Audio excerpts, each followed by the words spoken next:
pengetahuan kalian karena saya lihat di situ bukan materinya, tapi ini kan tidak mengurangi ya, akan tetapi menambah ilmu, menambah pengetahuan. Jadi mohon kerjasamanya yang baik, silakan nanti disimak ya, disimak, jangan ada ribut. Pokoknya lebih sekali Pina kalau ada ilmu ini sepertinya ada pengetahuan yang tidak ada di buku paketnya, tapi diambil hikmahnya karena ini adalah anak akan mengetahui tokoh-tokoh agama ya, penyebar agama yang ada di Indonesia, terutama khususnya di Pulau Jawa. Jadi baiknya anak-anakku, sebelum ibu kasih kesempatan kakak-kakak kalian, mohon sekali lagi kerjasamanya, jangan ada yang ribut, karena di sini kakak akan menilai dan akan memberi catatan kepada ibu, kepada kepala sekolah ya, nantinya kalau ada ribut bisa ya, bisa menjadi anak saleh-saleha, bisa menjadi anak hebat, dan ketiga ya akan dicatat nanti ini ada kode, oh ini ditulis namanya, baru dikasih kemarin ini kan melapor kepala sekolah, jadi kepala sekolah tahu kegiatan hari ini, jadi akan nanti ditahu kelas keempat ketika ada tamu yang akan masuk memberi ilmu seperti ini, kelakuannya sesuanya dan akan dicatat. Baik ya, siap. Sekali lagi selamat menyimak, semoga ilmunya bermanfaat, dan tolong sekali lagi suara disimpan, mulut dikunci. Oke, selamat ya, selamat belajar. Dalam hal ini kasih kesempatan kepada mahasiswa yang akan memberikan ilmu. Baik, kepadanya disilahkan dengan hormat. Baik, Assalamualaikum warahmatullahi wabarakatuh. Waalaikumsalam warahmatullahi wabarakatuh.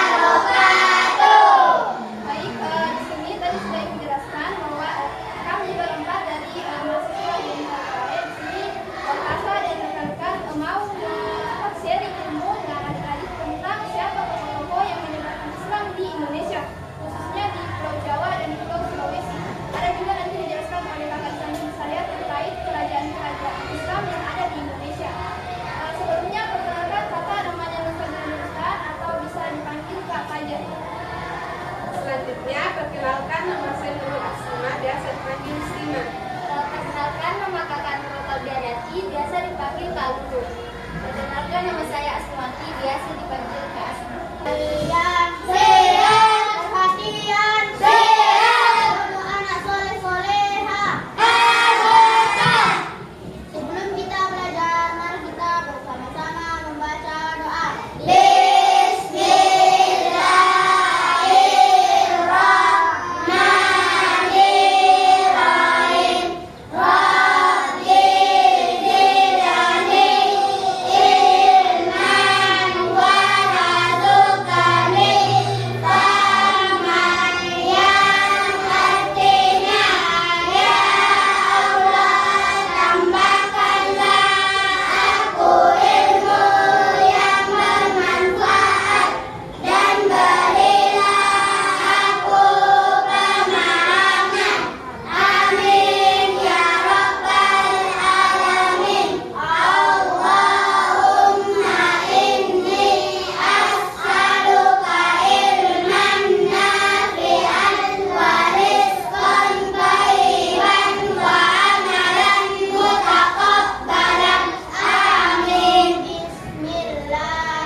Ayo dimasakan suara saya.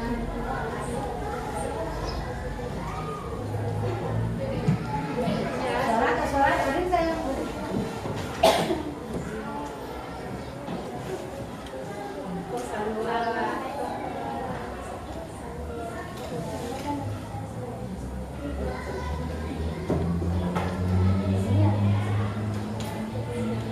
Suara tadi nak, ya, suaranya dulu.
orang Haikal siapa lagi? Ya, nama lengkap coba.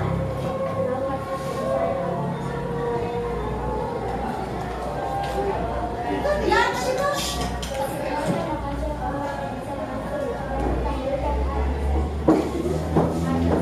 Baik, perkenalkan nama saya Akbar Matromboy Hasmijale, biasa dipanggil Akbar. Hai Akbar. Bagus siapa didengar? Diajak diperkenalkan. Bisa, nanti dia perintah, bisa mentar.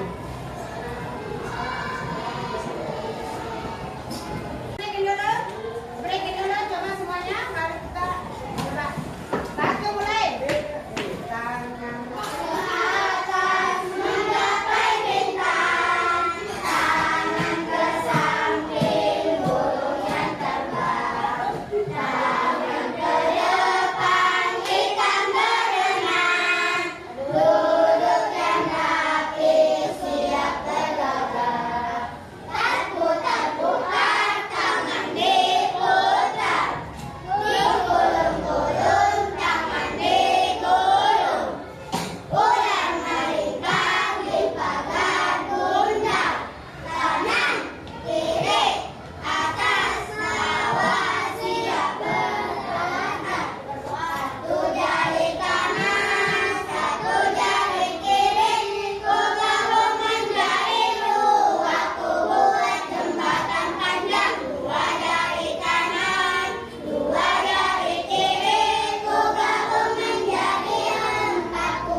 A few moments later.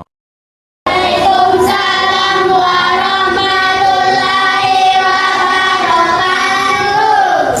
Baik, tadi sudah perkenalan. Nama saya tadi Fajar. Jadi di sini Kak Fajar mau menjelaskan tentang tokoh-tokoh penyebaran agama Islam di Pulau Jawa. Mungkin ada yang sudah tahu siapa tokoh-tokohnya? Ada yang pernah dengar? Tidak ada? Saya tak tahu saya.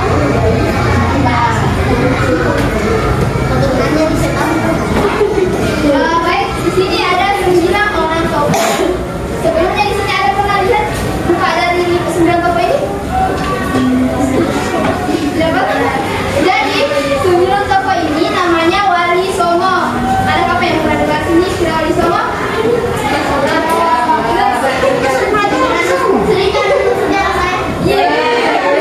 Baik. Jadi Wali Songo ini di sini saya menjelaskan pengertiannya dulu. Terdiri atas 2 kata wali dan songo. Wali diambil dari bahasa Arab yang artinya orang yang ditugaskan atau orang yang terpercaya. Bisa ada di kata di buku bahkan nanti kami mau minta 2 orang untuk membacakan kasih tulisan. Yang kedua, songo artinya 9. Diambil dari bahasa Jawa itu sendiri. Jadi wali songo digabung menjadi satu, menjadi kalimat orang-orang terpercaya atau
Sekarang silat tauhid Indonesia.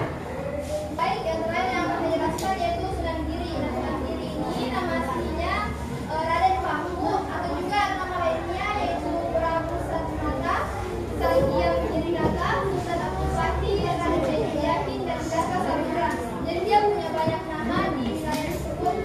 Kemudian beliau lahir pada tahun 1442 Masehi di Parahyangan, kemudian wafat pada tahun 1506 dan dimakamkan di desa Cili, Kepulauan Bekasi.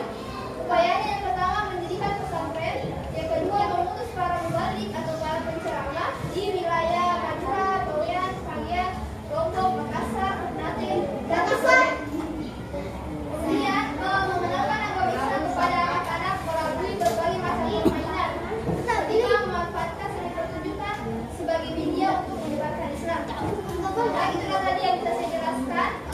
Saya serahkan ke rekan kelompok saya untuk melanjutkan. Assalamualaikum warahmatullahi wabarakatuh. Waalaikumsalam warahmatullahi wabarakatuh. Jadi di sini saya akan melanjutkan materi Wali Songo yang telah disampaikan oleh kakak sebelumnya yaitu Kak Fajr. Jadi di sini saya akan menyampaikan tentang Sunan Gunung Jati. Jadi Sunan Gunung Jati lahir dengan nama Syarif Hidayatullah dan beliau dilahirkan pada tahun 1448 Masehi di Mesir.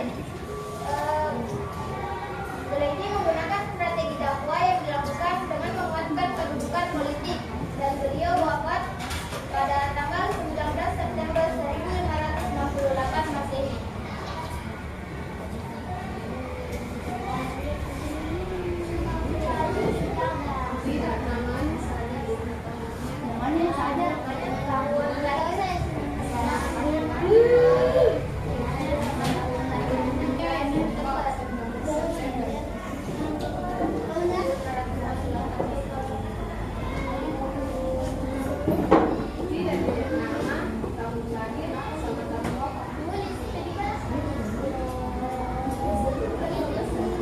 Yaitu Sunan Kalijaga atau Raden Said. Beliau ini lahir pada tahun sekitar 1400-an di Tuban. Nah, sebelum jadi pendakwa, beliau ini itu dikenal sebagai pembunuh atau penjahat.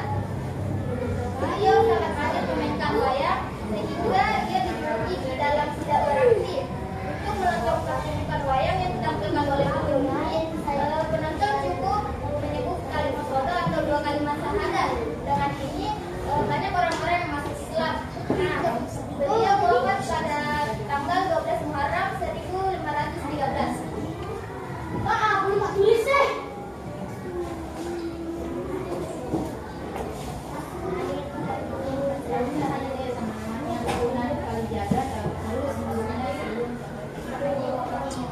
Tiga yaitu Sunan Muria. Beliau ini nama aslinya Raden Sunan Said atau Raden Said. Jadi dia mewarisi dari ayahnya yaitu Sunan Kalijaga. Jadi Sunan Muria ini adalah anaknya Sunan Kalijaga. Beliau lahir pada tahun 1450 dan dianggap sebagai sunan termuda di antara para wali songo lainnya. Beliau wafat pada tahun 1551 dan dimakamkan di kota Kudus. Ini ada Jafar Sadiq. Beliau ini lahir pada tahun 1400 dan wafat pada tahun 1500 dimakamkan di Masjid Bandar Lampung. Assalamualaikum warahmatullahi wabarakatuh. Waalaikumsalam warahmatullahi wabarakatuh. Di sini kakak akan memaparkan materi tentang tokoh-tokoh sejarah Islam di Kalimantan, Sulawesi, dan Maluku. Nah, adik-adik bisa melihat di sini terdapat foto tokoh-tokoh sejarah Islam di Kalimantan, Sulawesi, dan Maluku. Nah, di gambar pertama itu ada Arsyad Al-Banjari. Nah, di gambar ketiga itu ada Sultan Alauddin. Dan di gambar kedua itu ada Sultan Aidin. Syekh Muhammad Arsyad Al-Banjari lebih populer dikenal dengan sebutan Muhammad Arsyad Al-Banjari. Dilahirkan di Kampung Gaban, sekarang termasuk dalam wilayah Kecamatan Kastausel, Kabupaten Patan, Kalimantan dengan tahun 1710 Masehi.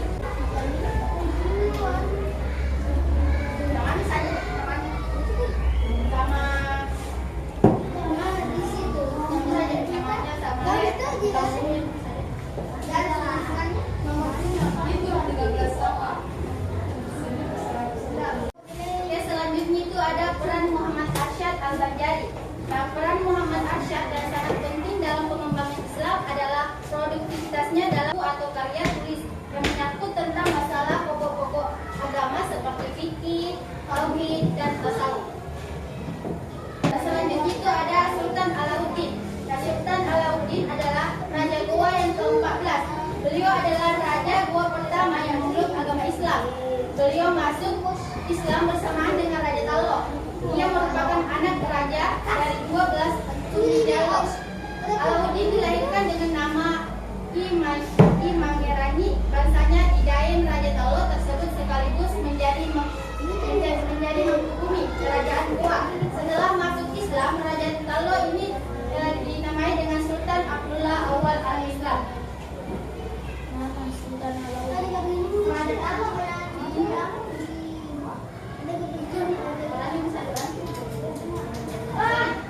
selanjutnya ada peran Sultan Alauddin. Sultan Alauddin riwayat Syekh Al-Bahar juga menyebarkan agama Islam ke Minangkabau dan Indrapura.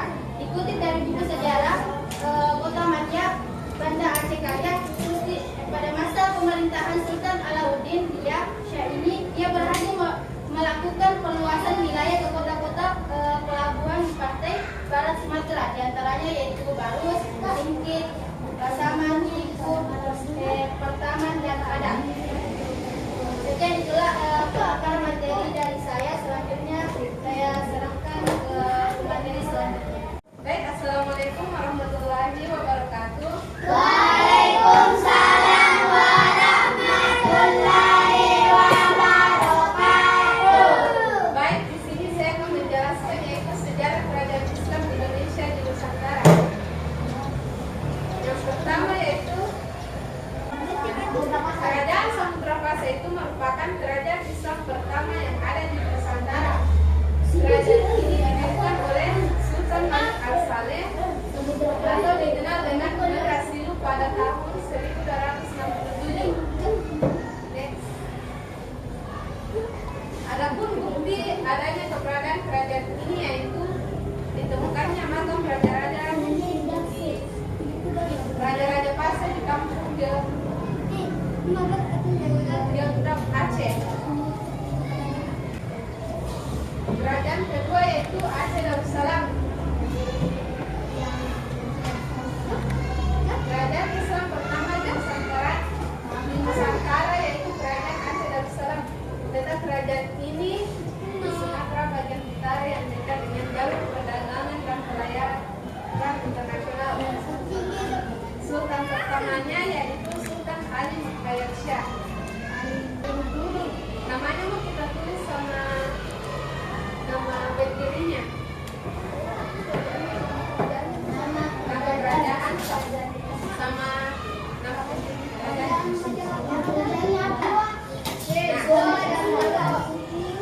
Jadi kerajaan selanjutnya itu Kerajaan Islam Makassar yang terdiri di Sulawesi Selatan pada abad ke-16. Kerajaan ini adalah dua kerajaan yang sudah pecah yaitu Kerajaan Goa dan Tallo. Masa kejayaannya itu pada masa Sultan Hasanuddin.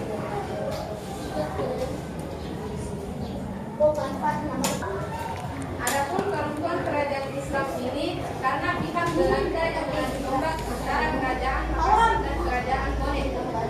Kerajaan Makassar kemudian diserang oleh Kerajaan Bone yang bersekutu dengan pihak Belanda. Sekian dari saya. Wassalamualaikum warahmatullahi wabarakatuh. Pak sudah menjelaskan terkait tokoh-tokoh penyebar Islam di Jawa dan Sulawesi sekaligus kerajaannya. Nah, di sini kakak-kakak mau mengajukan pertanyaan. Siap di semua? Siap.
tadi salah satunya saja.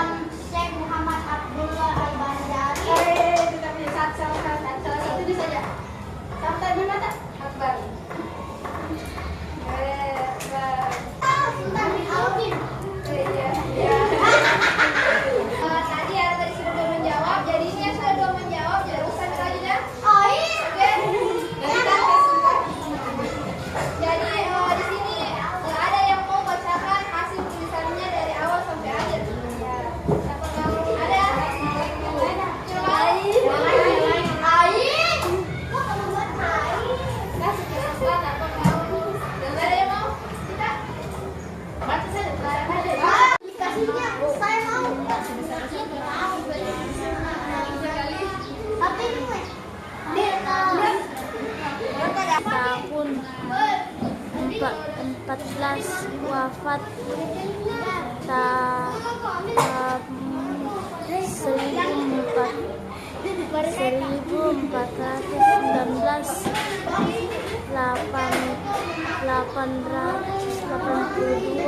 dan dimakamkan nama aslinya Raden Rahmat, lahir di daerah tahun wafat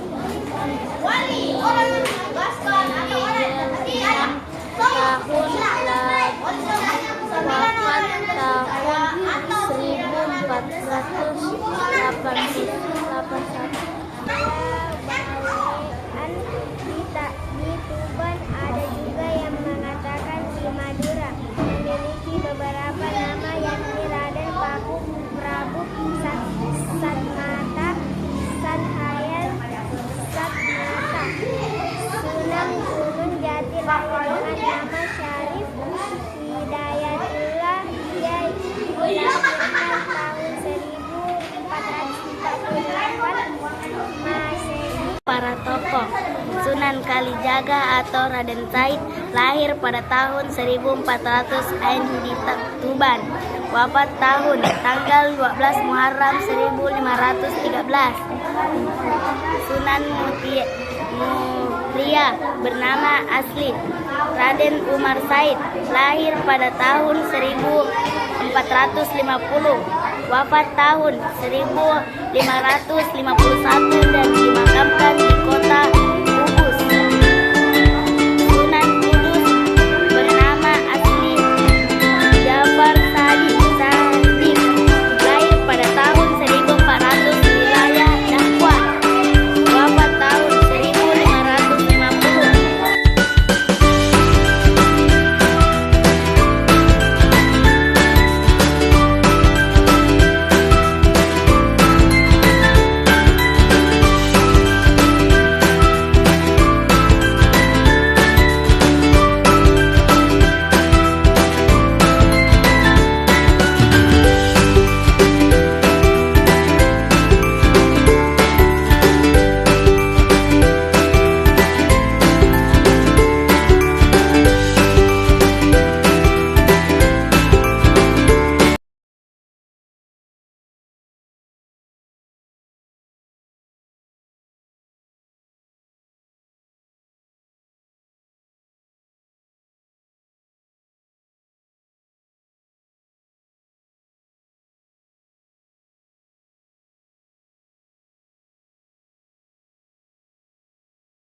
kalian berada, ku kirimkan terima kasih untuk warna dalam hidupku dan banyak kenangan indah. Kau melukis aku.